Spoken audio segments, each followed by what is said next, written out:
Kim, Porter, and Diddy dated on and off since the 90s, and Diddy said they were more than soulmates. So, why do people believe he was involved with her mysterious death? Today we're breaking down the shocking story behind why Kim was terrified of Diddy. Back in the day before Diddy started Bad Boy Records and took over the East Coast, he was working as an intern at Uptown Records. Diddy was trying to get his foot in the door of the music industry and help some huge artists like Jodeci and Mary J. Blige kick off their careers. At the same time, Kim Porter just moved to New York City from Columbus, Georgia, and was working the front desk at Uptown Records. Diddy said he'd walk in every day and couldn't wait to see her. He never smiled at anyone because that's not what people do in New York. But he said, she was like, boy, if I can't make you smile, can't nobody make you smile. And I've been smiling ever since. They started dating in the 90s and had their son, Christian Casey, in 98. The relationship was rocky though. And a year later, they broke up and started fighting each other in court over Diddy's child support payments. Diddy dated Jennifer Lopez for a couple years, but that situation didn't work out either. After they split up, he got back with Kim, and in 2006, they had twin daughters together. Diddy didn't just raise his own kids with Kim, he even adopted her son, Quincy Brown. Before Kim and Diddy dated for the first time, she had Quincy with another rapper named Al B. Sure, but Diddy's the one who stepped up and helped raise him from the time he was 3 years old. A lot of people thought Kim and Diddy were about to get married after they had the twins together. But in an interview with Essence, Diddy said that she deserved to get married, but he wasn't ready for it yet. According to Diddy, he was still learning about how to be a good boyfriend, and after he figured that out, he'd take the next step. It never worked out for him though, and less than a year later, they broke up for good. Before we dive into the shocking story about why they might have really split up, this is what they told everyone publicly about the situation. While Kim was pregnant with their twin daughters, Delilah Starr and Jesse James, Diddy was already having another kid with someone else. A woman from Atlanta named Sarah Chapman had worked in the fashion industry for years and knew Diddy for a long time. He ended up getting her pregnant, and one of Kim's friends let her know what was going on. Kim told Essence that she didn't do anything to Diddy when she heard the news.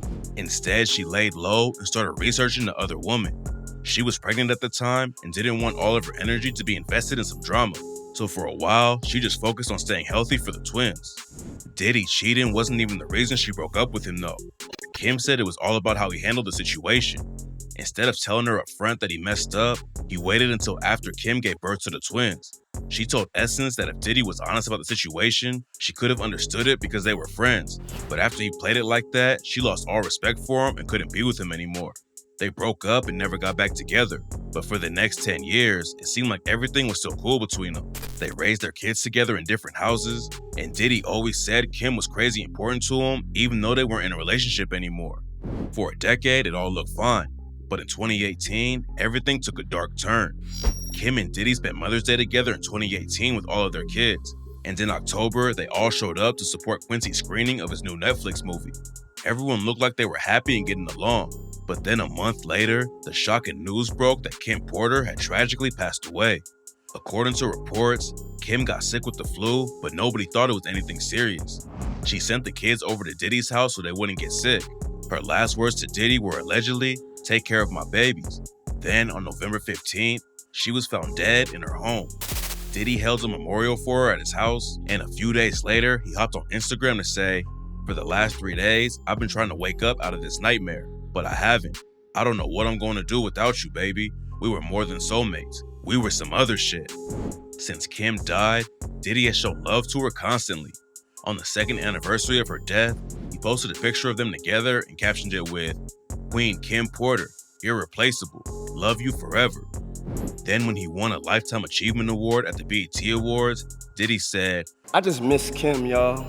I just want to say thank you to Kim." His new record, the Love album, Off the Grid, even has a track named after her, and Diddy told Entertainment Tonight, "I always said that I can't make a hit record unless my heart is broken. When I lost Kim, it broke my heart forever." Everyone thought that Diddy was really heartbroken over Kim's death, but crazy rumors claim there might be way more to the story and that Diddy might have actually wanted her gone. The theories claim the first weird thing about Kim's death is how long it took for anyone to find out how she actually died. They performed an autopsy the day after she died, but still couldn't figure out how she passed away out of nowhere like that. Eventually, the news broke that she died from pneumonia, but some sources say that's not how it went down. A YouTuber named Culture Spill posted emails from a woman who claimed to be a close friend of Kim's. According to the friend, Kim and Sarah Chapman were actually best friends before Diddy got Sarah pregnant, but they stayed cool over the years because Kim didn't want the children to get dragged into all the drama. That wasn't the wild part of the email though. The alleged friend also said that there was blood on Kim's pillowcase and a trail of blood from her bedroom floor to the bathroom. Reports said that Kim was found in her bed, but the friend said that she was actually found on the bathroom floor. None of this has been backed up, but the friend also claims that Kim wasn't found by her housemates like the news said. According to her, Diddy actually hired a doctor to come in and supervise Kim while she was sick. Another YouTuber named Tough News TV talked to a woman who claimed to be Kim Porter's stylist, and this is where the situation gets even crazier. According to the stylist, she was writing a book about Diddy and Kim that would have exposed him to the entire world. The stylist claims that she saw Diddy put hands on Kim 3 different times, and she's not the only one who said he was abusive to her. Diddy's ex-bodyguard, Gene Dill, has also claimed that Diddy is a known woman beater. Before he got with Kim, Diddy was dating a fashion designer named Misa Hilton. They had a kid together, and Diddy's ex-bodyguard claims Diddy used to beat Misa because he thought she was cheating on him. The bodyguard also said that when Diddy tried to beat up Kim, she ended up cutting his wrist, and the guard had to meet Diddy at the hospital so he could get stitched up. The stylist also claims that Diddy bought a 24-karat coffin a month before Kim died, which wouldn't make any sense unless he knew she wasn't gonna make it.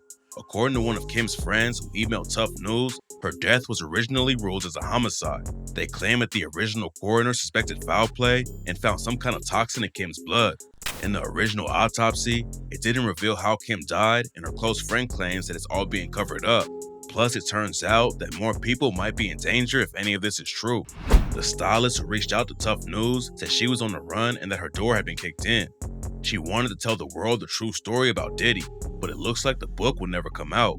Another source posted a DM saying that Diddy got his legal team on it, and they're making sure that nobody ever reads it. Diddy is one of the most powerful dudes in the industry, and he would do anything to keep something like that from coming out and ruining his legacy. But if Diddy really was involved with Kim's death, why did he want to take her out? According to the stylist, Kim told her that Diddy had hooked up with a dude named Clive Davis a bunch of times. Davis is a legend in the industry.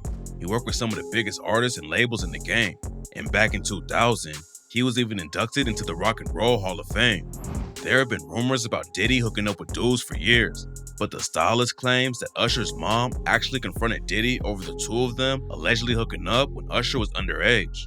When Usher was 13, he lived at Diddy's place for a year, and he told Howard Stern, I got a chance to see some things. Yeah, but you were 13. What were you seeing? I went there to see the lifestyle. Kim allegedly told the stylist who reached out to Tough News that she had footage of Usher and Diddy together, and that would definitely be enough to get him locked up and ruin his entire life. The stylist and Kim's alleged friends aren't the only ones who think her death was sketchy. Her ex, Al B. Sure, hopped on IG and called it a murder. Al B. Sure claims that he knew Kim wasn't killed by pneumonia and said, "This is where I get in trouble." Then in the comments he said he'd get through the situation, but if somebody took him out, we know who and why. None of these claims have been backed up with concrete evidence, so as of now, it's all just rumors. But there is one thing that makes everything a little more believable. A few years after Kim died, the house where she passed away was broken into, and someone went through the entire crib looking for something. According to reports, 2 laptops were taken out of the house, and rumors started flying that they had evidence against Diddy on them. Tough News TV called out Kim's friend Kimora Simmons for not speaking on the situation because she allegedly knows way more that she's not telling. Kimora Simmons is the ex-wife of Russell Simmons, who founded Def Jam Records back in the day. Russell was one of the most respected dudes in the game, but then 13 different women came forward and accused him of rape and sexual assault. He hasn't faced any criminal charges yet, but we do know that he married Kimora when she was 16 years old in high school and he was in his 30s. Nobody knows how Kimora or Russell were involved with the situation, but there's definitely more to this story that hasn't come out yet. Right now, it's all just a bunch of rumors with nothing to back them up, but tap in for more updates because the situation could pop off at any time.